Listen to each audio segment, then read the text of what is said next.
Our next fringe benefit is low interest loans. This is a situation where the employer gives you a loan. Let's say the employer gives you a loan of 100,000 rands, and he should charge you the official interest rate, which is 10%, but he actually charges you only, let's say, 2% or nothing. So what do you think the fringe benefit is going to be? It's that 8% difference in the loan amount. Right, so the difference between the interest that they should have charged and what they have charged. So a couple of important definitions. First up, loan.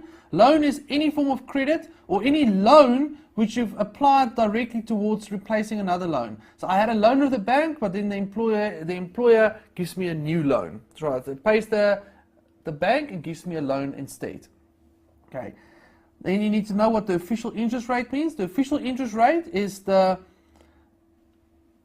say if the loan is in the currency of the Republic, it is an interest rate which is equal to the South African repurchase rate plus 100 basis points. And you'll see the same here, even if the loan is in another currency, it is the repurchase rate plus 100 basis points. So what does that mean? It means that the official interest rate is the repo rate plus 1%. So if the repo rate is 9%, the official interest rate is 10%. So in an exam, you need to know that have they given me the repo rate or have they already given me the official interest rate, and you need to be able to handle it correctly. The repo rate is basically the rate which the banks charge each other. So how do we calculate this? We calculate it as, so let's say I gave you 100,000 rands loan and I should have charged you 10% interest, but I only charged you 2% interest, and you had it for the entire year. That will then calculate my fringe benefit. So the difference there between what was charged and what should have been charged. Okay, just quickly, just jumping down to the next slide. Important, there will be no value, so there's no fringe benefit if it was a casual loan which the employer gave the employee and they did not charge more than 3,000 rands, or to give you a loan of more than 3,000 rands. Or it is a loan which you will use to study further. Now, there's a special rule in paragraph 11.5 that also just says, if you take this loan out, or you get this loan from your employer, but you're going to use it in the production of income, then this fringe benefit that you've calculated, you may claim as a deduction under section 11A. So what does that mean? So in this example I just used, where I said they gave me 100,000 rands, they should have charged me 10%, but they only charged me 2%. Let's say I use this 100,000 rands to now go and buy a property which I'm going to be renting out. So the fringe benefit here would have been 8,000 rands, which I made. I can claim that 8,000 rands as a deduction as well. So I'm going to put it into my rands column as a fringe benefit, 8,000, and then I'm going to be able to claim it under section 11A, 8,000. Okay, and then there's a special rule, guys, not very common, paragraph 10A. This is a situation where the employer gives you a house to stay in, and he charges you rent on that house, but it is based on a percentage cost. So let me explain it like this.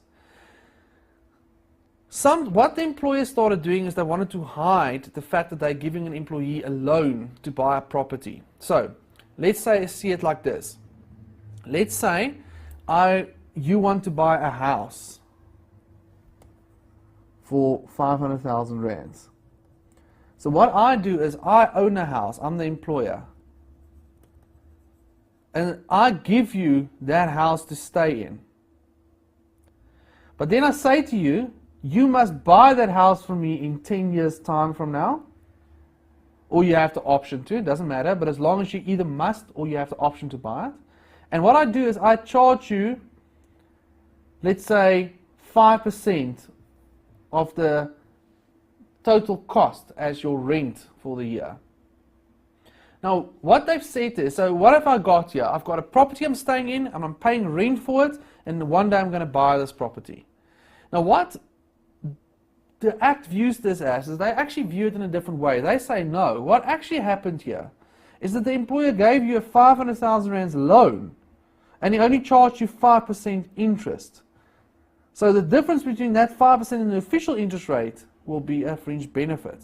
So if the employee stays in residential accommodation, which is owned by the employer, and he is entitled or obliged to acquire the residence at a future date, and the employee pays rental that is calculated as a percentage of the future purchase price. Then the future purchase price is deemed to be a loan amount granted to the employee, and the interest paid, which is this rent paid, is treated as consideration. So basically, as you can see over here, you will do that calculation then. Very specific situation, guys, not as common as a normal interest-free loan.